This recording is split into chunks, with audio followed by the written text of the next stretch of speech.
మాట తప్పను మడమ తిప్పను, నా అక్క చెల్లెమ్మలు ఇవన్నీ ఉత్తి మాటలేనా, నీటి మూటలేనా అని తను తన సోకాల్డ్ సహోదరుణ్ణి ప్రశ్నించింది. ఎందుకు ఇటువంటి మాటలు, చెప్పేది ఒకటి చేసేది ఒకటా అని చెప్పి తను ప్రశ్నించిన తీరు అత్యంత ముదావహం. ఆ మాటల్లో బాధ, కోపం, నిస్సహాయత కూడా కనపడింది. నిస్సహాయత అని ఎందుకు అంటున్నానంటే, నా ప్రయత్నం నేను చేస్తున్నా, మరి ఎవరికి ఇలా జరగకూడదని.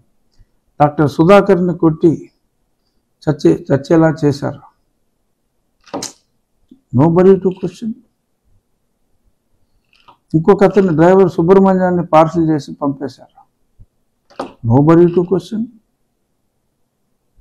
ఇలా ఎన్నో దుర్ఘటనల గురించి తను చెప్పి ఆఖరికి నా తండ్రిని, అతని సొంత చిన్నాన్నని కూడా నిర్దాక్షిణ్యంగా చంపితే ఇప్పటి వరకు 5 సంవత్సరాలు అయింది. ఎలక్షన్కి అయితే ఉపయోగపడింది జగన్మోహన్ రెడ్డికి. బట్ ఇంకా మళ్ళీ ఎలక్షన్లు వస్తున్నాయి, తేలలేదు. ఎందుకంటే ఈలోపే తేలిందంటే అతను తేలిపోతాడు కనుక తేలలేదు అనే ఆమె భావన అన్నట్టుగా స్పష్టమైంది. చాలా ఆ హత్య ఎంత దారుణంగా జరిగింది, ఇవన్నీ మనం ఎన్నోసార్లు మాట్లాడుకున్నాం.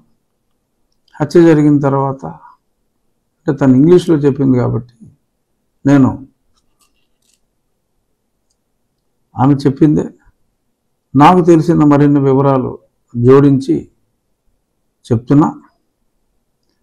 హత్య జరిగిన తర్వాత ఎవరో కూడా అనుమానించరు, నిజంగానే ఎవరో గిట్టని వాళ్ళే, అంటే సొంత వాళ్ళ మీద అనుమానం రాలా.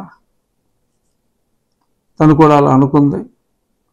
మరి ఆ తర్వాత ముందుగా కంగారు పడి జగన్మోహన్ రెడ్డి సిబిఐకి అప్పచెప్పాలి అని చెప్పి ఎలక్షన్ ముందు సిబిఐకి అప్పచెప్తే వాళ్ళు ఏమన్నా చిటిక్కుమని ఈలోపు స్టేట్ వాళ్ళు ఉంటే కనుక తక్కువని ఏమన్నా కేసు పెడితే దెబ్బైపోతారని సిబిఐ అని గొడవ చేసి, అంటే సిబిఐకి వెళ్ళాలంటే టైం పడుతుంది కదా, ఈలోపు ఎలక్షన్ అయిపోతుంది కదా, అందుకని టైమింగ్ చూసి వేసేసినట్టుగా మనకు అర్థమవుతుంది. సో ఇప్పుడు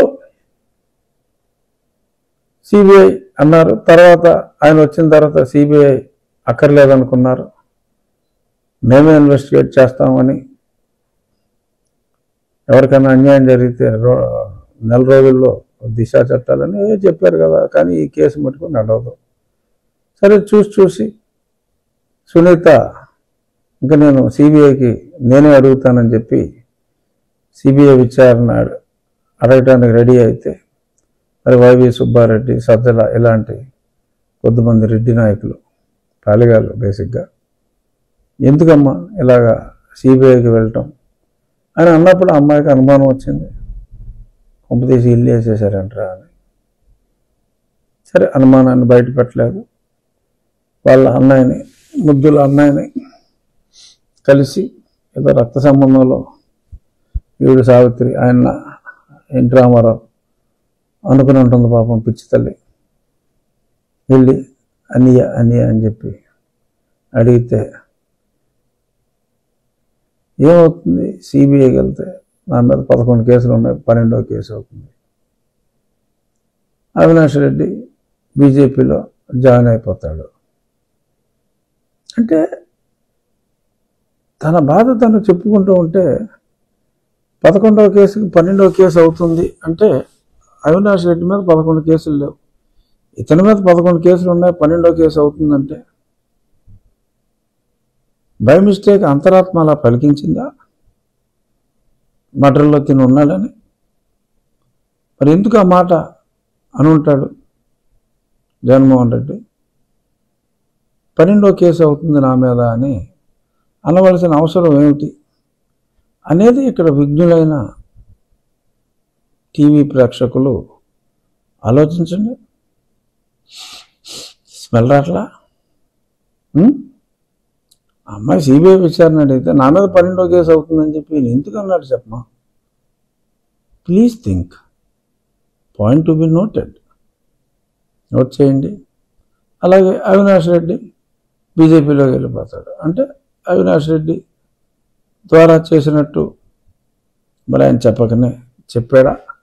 మరి ఇలా అన్న తర్వాత మరి డాక్టర్ సునీతకు అనుమానం ఎక్కువైంది, కానీ బయటపడలేదు. తను పోరాడింది. సిబిఐ విచారణకి హైకోర్టు ఆదేశించింది. జగన్మోహన్ రెడ్డి గారి అభిష్టానికి విరుద్ధంగా